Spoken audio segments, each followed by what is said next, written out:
En vue du second tour, l'UMP 31 tente de rassembler les droites dites républicaines. 2 journalistes font un tour de France à vélo pendant la campagne présidentielle. Ils étaient à Lavore aujourd'hui. Franck Azal, l'État vient officiellement de mettre en vente 25 hectares à des fins culturelles. Autour de Jean-Luc Moudenc aujourd'hui, des centristes de droite, des gaullistes, des démocrates chrétiens, bref, toute la droite dite républicaine, prête à soutenir Nicolas Sarkozy dimanche en meeting à Toulouse.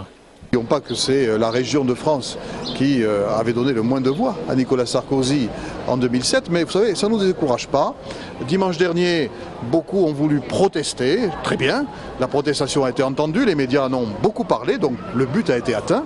Maintenant, il faut construire, il faut regarder les 5 années qui viennent et se dire qui est le meilleur capitaine pour barrer le navire France dans ce monde tourmenté qu'est le nôtre au cours des 5 années à venir. Il faut donc construire et il faut rassembler le peuple français au-delà de notre propre famille politique.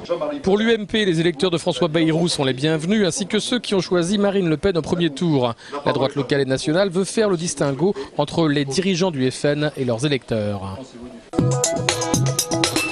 Je veux participer, mais ce que vous me proposez ne me convient pas. Tel est le credo du parti du vote blanc. Le vote blanc, alors d'un point de vue, il y a plusieurs idées. D'un point de vue politique, c'est une façon de rejeter le système tel qu'il est. C'est-à-dire qu'on ne rejette pas les institutions, mais on considère que les institutions doivent être modifiées. On compte que les gens ne connaissent pas la définition, ne savent pas comment on vote blanc. Comment faire un bulletin blanc? Il vous suffit de couper une feuille blanche du format A4, la couper en 4 et l'emmener avec vous au bureau de vote. L'idée du vote blanc, c'est que demain il soit reconnu et comptabilisé, puisqu'il faut aussi que ce soit comptabilisé. Le parti du vote blanc a été créé pour que le vote blanc soit reconnu en France. Une fois qu'il sera reconnu, il sera dissous. C'est-à-dire qu'en fait, il arrêtera d'exister. C'était uniquement dans un cadre bien précis. L'idée, c'était ça. C'était de dire, si le résultat du vote blanc est supérieur au premier candidat, on vote, on bloque l'élection présidentielle, on provoque un référendum national pour modifier la Constitution et pour passer à une 6e République, telle que l'a plus ou moins expliqué Mélenchon, mais il n'avait pas toutes les données. Voilà.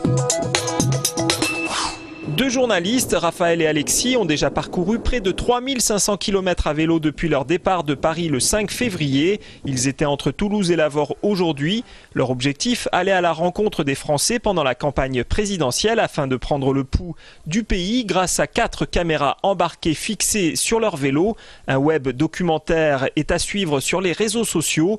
Constat des 2 reporters, la France reste un pays hospitalier malgré la crise économique. Dans toutes les villes et villages traversés, les gens sont curieux, étaient curieux de nous rencontrer, de discuter.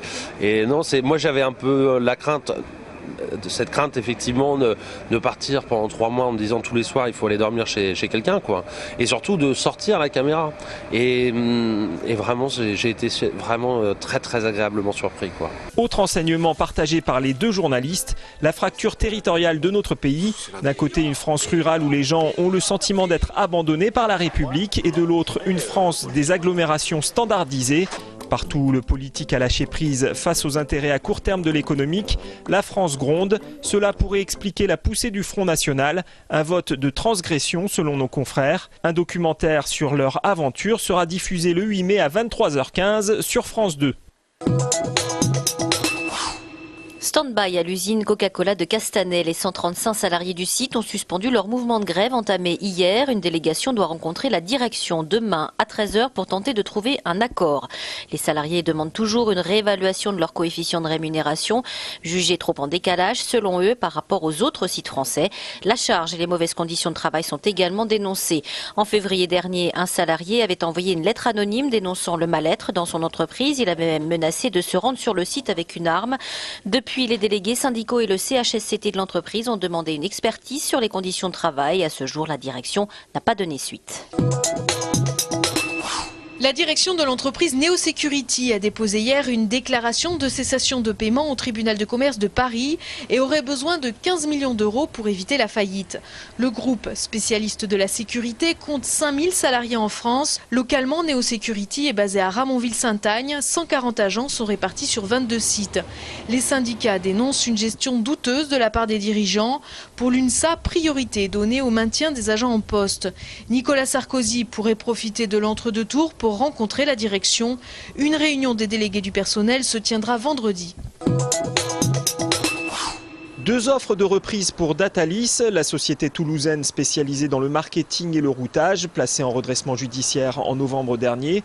Hier, le tribunal de commerce a entendu les 2 repreneurs potentiels, le groupe Aurus et Garonne Routage et Véologue.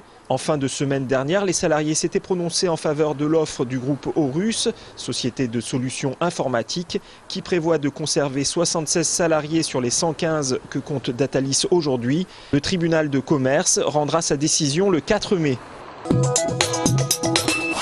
Depuis le 15 avril, un collectif proche du CREA, engagé autour de la campagne Zéro personne à la rue, a réquisitionné l'ancien immeuble de l'Institut national polytechnique de Toulouse, place des Hauts-Murat, dans le quartier des Carmes. Ce matin, le collectif craignait une expulsion qui n'a finalement pas eu lieu. Le bâtiment accueille actuellement 30 personnes qui sinon seraient à la rue. Faciliter l'accès à la propriété.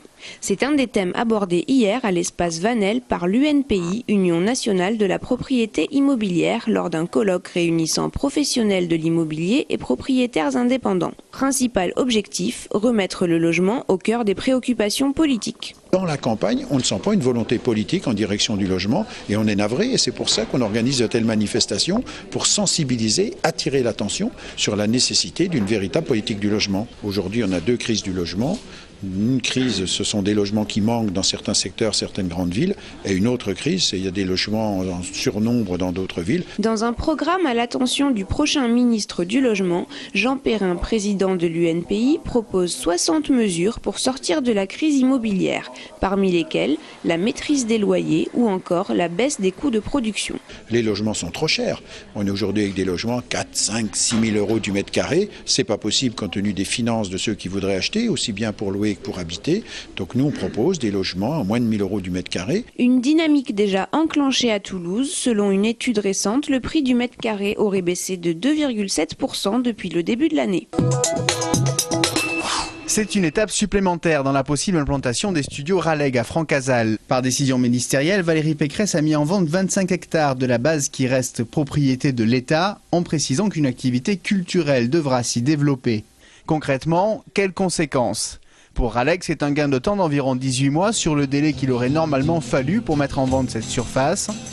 Cette décision donne aussi l'assurance que le projet survivra, quel que soit le résultat de l'élection présidentielle. Mais pour autant, Raleigh n'est pas encore propriétaire des terrains puisque le prix de vente n'a pas été fixé. Jean-Louis Chauzy est président du Césaire, il a joué un rôle majeur dans l'accélération de la procédure de vente. Peut-on être certain que les studios se développeront sur Francazal ? Non, pas encore. Moi, j'ai fait ce que le maire de Cugnot m'a demandé, ainsi que le porteur du projet. Aller chercher une position publique de l'État et une accélération du calendrier. La balle est dans le camp du porteur du projet qui doit dire selon quelle modalité, avec quel partenaire le tour de table financier sera fait. Si l'opacité demeure autour du nom des investisseurs et du coût du projet, il n'en reste pas moins que les vents semblent porteurs. Et quant au scepticisme affiché par le monde de la production française, dont la FICAM, il ne s'agirait pour Jean-Louis Chauzy que d'une réaction logique de frilosité face à l'arrivée d'un concurrent américain. Remise des prix du premier concours de vidéo jeunesse Beson contre le sexisme ce soir à 18 h à l'ABC. En tout, 700 vidéastes amateurs ont participé à ce concours, initié par la web TV Télé Debout. En 2005, un concours similaire sur les violences sexistes en milieu rural avait déjà fait parler de lui.